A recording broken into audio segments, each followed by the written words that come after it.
السلام علیکم ورحمۃ اللہ وبرکاتہ۔ قربانی کرنے کے فضائل احادیث مبارک میں موجود ہیں۔ حضور اکرم صلی اللہ علیہ وسلم نے ارشاد فرمایا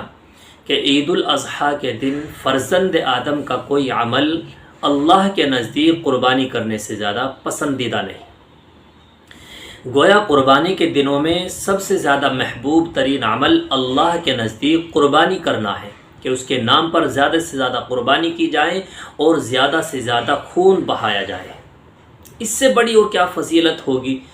کہ اللہ کو قربانی کے دنوں میں سب سے زیادہ محبوب ترین اور پسندیدہ عمل اگر کوئی ہے تو وہ قربانی کرنا ہے کہ اس کے نام پر قربانی کی جائے۔ قربانی کا یہ جانور قیامت کے دن اپنے سینگوں اور بالوں اور کھروں کے ساتھ زندہ ہو کر کے آئے گا، اور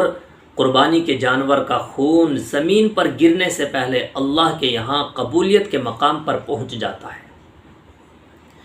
تو جہاں حضور اکرم صلی اللہ علیہ وسلم نے قربانی کرنے کے فضائل ارشاد فرمائے تو وہیں قربانی نہ کرنے کی سخت وعید بھی ارشاد فرمائی کہ جو حضرات باوجود استطاعت کے کہ وہ قربانی کر سکتے ہیں، ان کے پاس قربانی کرنے کے لیے پیسے موجود ہیں، وہ صاحب نصاب ہیں، اس کے باوجود وہ قربانی نہیں کرتے، تو ایسے حضرات کے بارے میں حضور اکرم صلی اللہ علیہ وسلم نے سخت وعید فرمائی، من کان لہ سعۃ،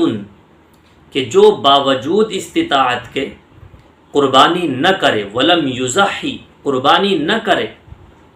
فلا یقربن مصلانا، تو وہ ہماری عیدگاہ کے قریب نہ آئے۔ کتنی سخت وعید ہے قربانی نہ کرنے والوں کے لیے کہ جو باوجود استطاعت کے قربانی نہیں کرتے، ان کے لیے اللہ کے حبیب صلی اللہ علیہ وسلم نے یہ حکم ارشاد فرمایا کہ وہ ہماری عیدگاہ کے قریب بھی نہ آئے۔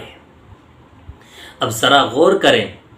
کہ مرد حضرات بھی اور خواتین بھی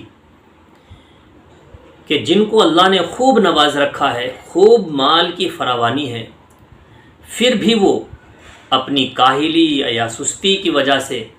یا پھر اپنی لا علمی کی وجہ سے قربانی نہیں کرتے،